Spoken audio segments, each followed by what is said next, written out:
Hey, what's up, comic book fans? Welcome back to Comic Book Corner 2.0. And guys, you're with me, Mike Spider Slayer. Guys, we're getting ready to do a new series. This is going to be one of the fall series that I'll be doing.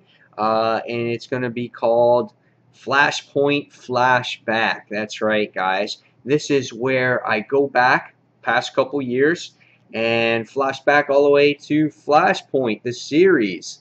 I never read this series before. I just saw the movie, and the movie was great, and it triggered me to buy this trade and to read this event, since I never read DC Comics before the New 52, except for Green Lantern. So I'm going to read the main stories. I'm going to review each issue individually. I'm going to review each of the mini-series that come out, because they have those in trades as well. And then when I'm all done with it, I'm going to go on Dark Avenger Inc. And what I'm going to do is I'm going to do comparisons from the movie to the actual trade. So I'm going to do Flashpoint movie versus Flashpoint comic. So that's what I'm going to do. So it'll be like a versus type of thing. But anyway, we're going to start off with this. Flashpoint issue number 1. This series was written by Jeff Johns. Artwork in here is phenomenal by Andy Kubert and Sandra Hope. Just for instance, right here, even in these first opening pages of the introduction to the book was awesome. Here we get to see the Atlanteans doing battle with the Zamorians, and it is freaking awesome page right there. And then here you get the first page introduction or cover, what have you. And then when you go into the story, you actually get a little sketch variant here. So I guess this was their sketch variant, which was really awesome too. Really enjoyed that. How does Flashpoint start off? Well, it starts off with kind of like a flashback. For you guys that have not read it or are just interested in, watching my reactions to this as we go along. We start off as a young Barry Allen talking to his mother, fixing a car, and we find out that his mother's status was unsolved when she passed away. And you get a little brief introduction about Flash. A great little splash page here, which I quite enjoyed, with Barry running through the city, and he gives you a little history all about him, about how he got married, how he's got his friends, and all kinds of stuff like that. And then you see that he's made other friends, like his superhero friends, like the Justice League, as you can see here. This was refreshing to see these classic characters in their classic costumes, Superman and Batman, and and Aquaman. It was pretty neat to see all that, so it was cool. Great art again. Really enjoyed it. And then what happens is we get Barry Allen, who wakes up, and he wakes up and there's this case that hasn't been solved, and they've been working around the clock. And Barry's like, man, I've been sleeping, I'm so tired.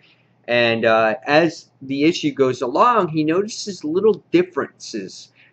First, it was like Citizen Cold, and it was in Barry's like, what? Citizen Cold? And then they're like, who the Rogues? And so little things just changed. And then what happens is Barry tries to use his fast powers or his speed force, and he trips downstairs and he sees his mom, and he realizes his mom is alive, and he's just like, what?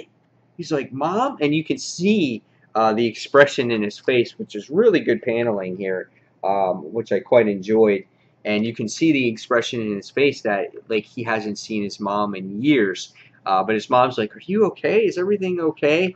And then, he talks about little things with his mom about Superman and how he's the Flash, and she has no idea who the Flash is, and no idea who Superman is, but we do know who Batman is.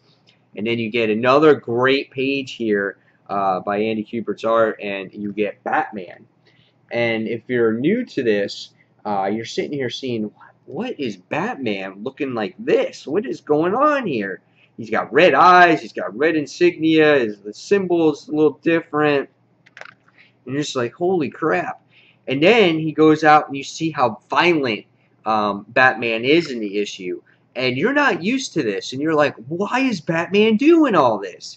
And Batman's going against Yo-Yo, as you can see here, and Yo-Yo is completely different in this world, which is so funny. She's almost like a Harley Quinn type of character, and you see that he's looking for the Joker, and he is pissed off, man. He looks so angry in this particular series.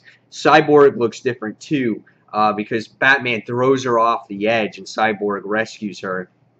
And he's got this huge ass cannon. It's like reminds me of Megatron, which is pretty funny.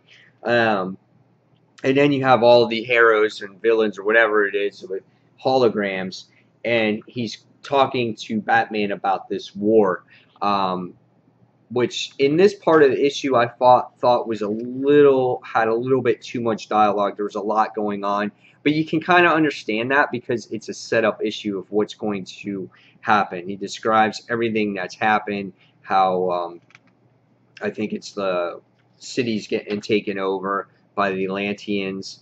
So it was pretty cool. And then the Amazons taking over. Did I say Zamorians before? The Amazons taking over the United Kingdom, which was pretty neat. And you see that like apocalyptic type of stuff going on in the issue. So I guess it gives you that brief description. So that went on for quite a few pages. It was about 4 pages or so. So Cyborg was trying to gather his team together, and everyone was on board, but Batman kind of bails out at the end, and so does everybody else. So Cyborg was unsuccessful. So Barry goes to Gotham, and we can see here paneling is just phenomenal as we go here, and we can see that it goes into the Batcave, and Batman has no idea what the hell's going on. He's like, "Who are you? Who sent you here? Are you the Joker?" You know, he's all pissed off and shit. And then we see the gun, and you're like, why does Batman have a gun at this point? And he's looking at the picture here, and Barry keeps getting the shit beat out of him, and he keeps saying, "Bruce, Bruce, Bruce," and he just sits there. Bruce is dead. He's like, I watched him die, and he goes, "Oh my God," he goes, "You're Thomas Wayne." And then that's how the issue ends. And you're like, at the end of this point of the issue, you're just like, holy shit, Bruce is dead and Thomas Wayne lived? I'm like, that is freaking sick right there. And you can see that you can understand why he's so angry, because of the reason being is just that he's trying to basically get revenge on his father. Which was interesting.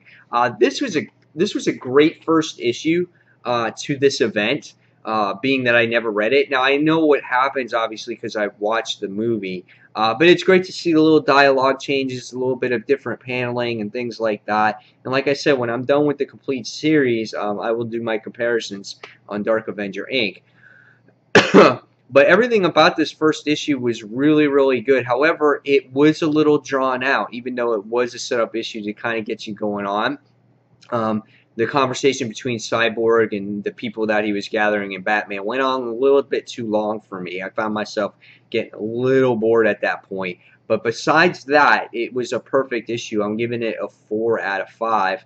And it's going to be interesting to see in the comic series how this develops, how much violence there is, compared to the movie and things like that. So guys, hopefully you follow my journey through this Flashpoint series that I'm doing during the fall, and I hope you enjoyed this first episode, and tell me your thoughts of this series in the comments below. And guys, thank you for watching Flashpoint Flashback, and this is Mike Spider Slayer signing off. And guys, until the next comic book review, thank you for watching Comic Book Corner 2.0. Take care, everyone. I'll see you real soon. Bye.